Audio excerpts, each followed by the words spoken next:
Hi all, we shall start off with the back squat. Our first subject attends aqua gym classes regularly and has only just started CrossFit training.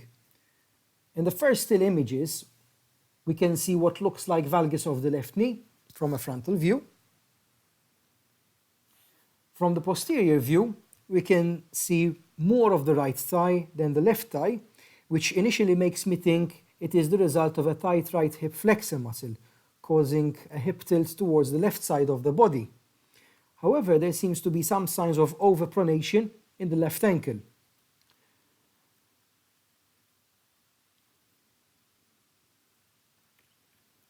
The subject was then asked to perform the back squat, this time without shoes, to have a closer look at the ankles.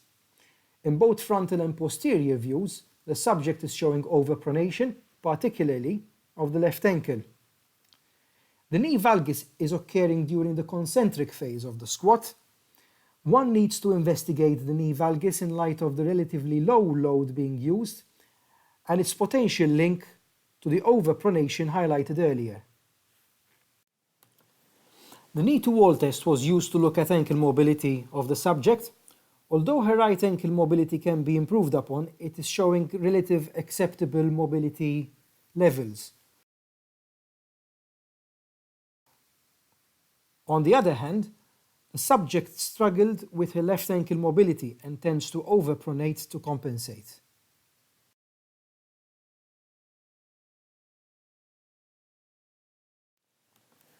Hip mobility was evaluated using the Trendelenburg test. No hip mobility limitations could be identified. It is important to note that no overpronation is occurring as ankle flexion is not required. Following what has been discussed, the left knee valgus is in all likelihood being caused by the left ankle overpronation upon ankle dorsiflexion.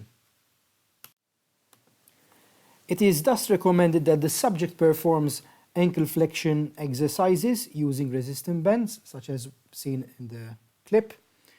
In addition, foam rolling is recommended to help with myofascial release of the gastrocnemius and the soleus. The second subject has never performed any compound weightlifting training and has only just restarted attending fitness classes. We can see a frontal view of the subject performing the back squat using an Olympic bar for the first time, with the correct positioning of the bar on her upper traps and shoulders. A side view seems to indicate the subject is obtaining a good level of ankle dorsiflexion and hip flexion, but is not breaking parallel to the ground. The bar is traveling slightly out of the midpoint of the foot due to the position taken, increasing hip moment and potentially placing additional strain on the lower back. As the subject seemed to have reached the limit of ankle dorsiflexion capabilities, the knee to wall test was used to measure ankle dorsiflexion and was found to have acceptable levels of ankle mobility. Some active knee raisers were also performed to understand the level of hip mobility of the subject, and this showed she has a good level of hip mobility. As a point of note, the subject never complained of knee issues and never injured her knee. A knee mobility test such as the knuckles test could have been used to investigate any known knee mobility issues, but this was not the case. A forward-facing wall squat was used to help the subject correct the excessive lean, as we can see in the video, whilst a box squat exercise using a relatively low box was used to help the athlete break parallel to the ground and squat deeper. After some intense practicing, we can see the athlete is able to obtain a deeper squat as we seek to ensure the bar travels over a good base of support whilst maintaining a neutral spine. A conventional deadlift will be looked at next. The first subject has only started getting instruction in weightlifting for the last month. We can see the subject is consciously trying to find a neutral spine position whilst ensuring the hips are neither too high nor too low. There also seems to be a slight hint of thoracic rounding at this point. The subject executes the deadlift with a good quality hip extension, whilst the bar travels up and down in a relatively straight line. The bar is lifted and lowered close to the body as it should. However, the thoracic rounding becomes more prominent as the bar is lifted off and lowered back to the ground. The subject is completing the deadlift repetitions by placing himself into a good position to start executing the next repetition. Although the lumbar area is in more of a neutral position than the thoracic region, it still does not seem properly extended.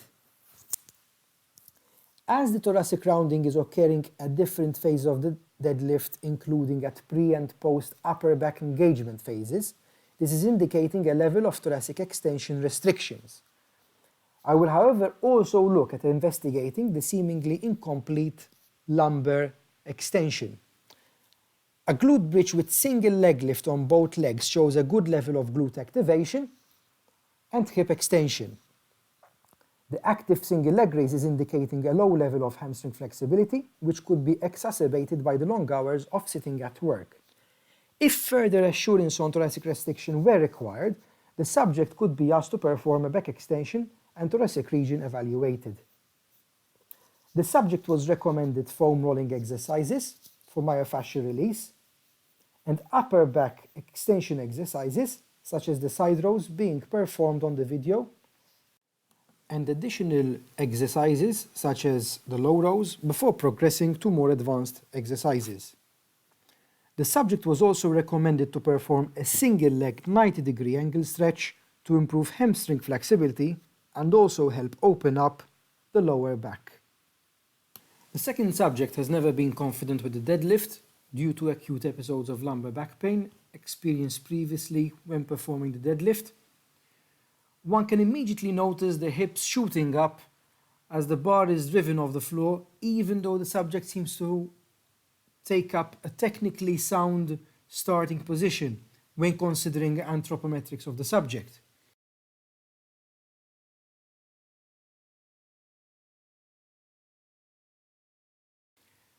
As the hip moves to a higher position, they also move further away from the point of application of force, creating an increased hip moment arm and hence unwanted strain on the lumbar back region. If one looks at the deadlift execution again, it is noticeable that the subject is pushing the weight up through the legs. However, the pulling action through the upper back is not happening simultaneously. The subject was asked to perform this using a lower weight, and this hip kick action was still noticeable. This asynchronous movement was not attributed to a capacity issue, but a skill issue, considering gluteal activation and hamstring flexibility were not found to be an issue, the latter established using an active single leg raise test. Also, no thoracic region restrictions could be identified either. In general, there was no lumbar and thoracic crowding identified. In addition, when driving the weight off the floor, it was noticeable that the bar was being lifted off that bit further out of the shin, possibly due to the latissimus dorsi not being engaged correctly. The subject was advised to reduce load and work on bar part technique, as well as technique of driving the bar off the floor. Cues such as pulling slack out of the bar to avoid loss in tension were also suggested. To help with correct latissimus dorsi engagement, it was recommended that the subject perform straight arm pull-downs and hold at the fully pull-down position to familiarize with the feel of engaged lats. In addition, the subject was instructed to use resistant bends as per diagrammatic representation to further work on lats engagement, but also with bar putt. The subject will need to pull against the resistance created by the bands. Pause deadlifts, particularly pausing at the knee, and Romanian deadlifts can also be used.